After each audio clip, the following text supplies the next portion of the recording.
달콤한 말씀, 행복한 하루. 말씀 묵상 시작하도록 하겠습니다. 오늘 우리가 함께 묵상할 말씀은 역대기 4장 1절에서 10절 말씀입니다. 제4장. 유다의 아들들은 베레스와 헤스론과 갈미와 훌과 소발이라. 소발의 아들 르아야는 야핫을 낳고 야핫은 아후메와 라핫을 낳았으니 이는 소라 사람의 종족이며, 에담 조상의 자손들은 이스라엘과 이스마와 잇바스와 그들의 매제 하술렐보니와 그돌의 아버지 브누엘과 후사의 아버지 에셀이니 이는 다 베들레헴의 아버지 에브라다의 맏아들 훌의 소생이며, 드고아의 아버지 아스훌의 두 아내는 헬라와 나아라라. 나아라는 그에게 아후삼과 헤벨과 데므니와 하하스다리를 낳아주었으니 이는 나아라의 소생이요, 헬라의 아들들은 세렛과 이소할과 에드난이며, 고스는 아눕과 소베바와 하룸의 아들 아하헬 종족들을 낳았으며, 야베스는 그의 형제보다 귀중한 자라. 그의 어머니가 이름하여 이르되 야베스라 하였으니 이는 내가 수고로이 낳았다 함이었더라.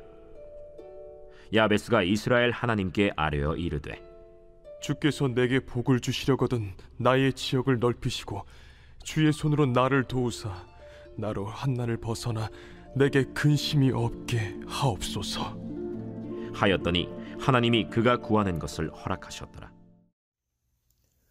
구약성경 역대기 상을 읽어보면 1장부터 9장까지 계속 족보가 나옵니다. 무려 500명이 넘는 많은 사람들이 등장하는데요.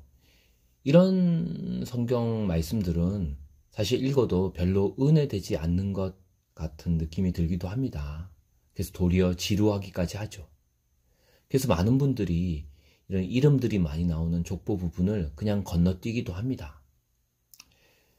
역대기상 4장은 특별히 유다 자손의 족보가 나옵니다. 근데 역대기 4장 1절에서 23절은 그 유다 자손들이 어떻게 확장되어 갔는지를 보여주죠. 유다 지파는 이스라엘 12지파 중에서도 가장 강한 지파였고, 다윗 왕과 그리고 메시아 대신 우리 주 예수 그리스도의 혈통이기도 합니다. 그런데 유다 지파의 6대손으로 46명의 이름이 계속 나열되다가 중간에 끼어 있는 한 사람이 등장합니다. 그 사람이 바로 야베스라는 사람입니다. 생뚱맞게 유다 지파의 족보가 나오다가 야베스의 이야기가 함께 그의 기도와 응답이 삽입되어 있기 때문입니다. 그렇게 한 이유는 야베스가 좀 특별한 사람이기 때문입니다. 그러므로 우리가 야베스가 단순히 어떤 기도를 했느냐에 초점을 맞추지 말고 그 사람이 왜, 또 어떤 목적으로, 또 이런 기도를 할 때 어떤 사람이었는가에 초점을 맞춰야 합니다. 이 말씀은 기도하는 자가 어떤 사람인가가 굉장히 중요하다는 거죠. 사실 이 야베스의 기도란 것이 주목을 받게 된 것은 2000년쯤에 브루스 윌킨스라는 목사님이 지은 야베스의 기도라는 책이 소개되면서부터입니다. 이 책은 미국에서 발행되자마자 500만 부 이상 팔렸습니다. 무려 기독교 서적이 일반 서적을 제치고 판매 부수 1위를 기록한 베스트셀러가 된 거죠. 저도 이 책을 한번 본 적이 있는데요. 근데 우리 주변을 살펴보면 요즘도 야베스와 같이 기도를 드리며 형통의 복을 구하는 사람들이 많이 있습니다. 너나 할 것 없이 모두가 복에 복을 받고 형통하며 환난이 없기를 갈망하고 있다는 겁니다. 그래서 집에서나 교회에서나 때로는 기도원에서나 그냥 혹은 금식하면서 부르짖고 있습니다. 그렇다면 기도한 우리 모두가 다 야베스와 같은 응답을 받고 형통함을 누리고 있습니까? 현실은 그렇지 않다는 데 문제가 있는 거죠. 그래서 우리가 야베스의 기도를 배우며 또 그렇게 기도할 때 몇 가지 알아야 할 것이 있습니다. 그것은 기도하는 사람이 왜 어떤 동기와 목적을 가지고 그런 기도를 했냐가 중요하기 때문이라는 거죠. 9절 말씀 보면 야베스는 그의 형제보다 귀중한 자라. 그의 어머니가 이름하여 이르되 야베스라였으니 이는 내가 수고로이 낳았다 함이라였더라. 이렇게 되어 있습니다. 야베스라는 이름은 고통을 뜻하는 야차브에서 유래된 것으로 보고 있습니다. 이로 보건대 그의 인생이 어떤 인생이었는지 짐작할 수가 있죠. 아주 고통스러운 인생이었을 것입니다. 일반적으로 그 당시에 아버지가 자식에게 이름을 지어주는 시대였는데 야베스에게는 일찍 아버지를 여의었을 가능성이 큽니다. 왜냐하면 아마도 상당히 고통스러운 상황 속에서 엄마가 야베스를 낳았고 아버지가 없는 상황 속에서 엄마가 직접 야베스의 이름을 붙였을 그런 고통스러운 환경 속에서 자란 것 같습니다. 그런데 야베스는 이런 고통이란 뜻의 이름을 가진 인물이지만 운명을 탓하지 않고 하나님께 간절히 기도하게 되죠. 10절에 본격적으로 야베스의 기도의 내용이 나오는데요. 이 기도의 핵심의 내용이 뭐냐면 하나님께서 복을 주시되 지경을 넓혀달라는 거예요. 그리고 주님의 손으로 나를 도와주시고 환난에서 벗어나 근심이 없게 해달라. 그런 내용으로 요약이 됩니다.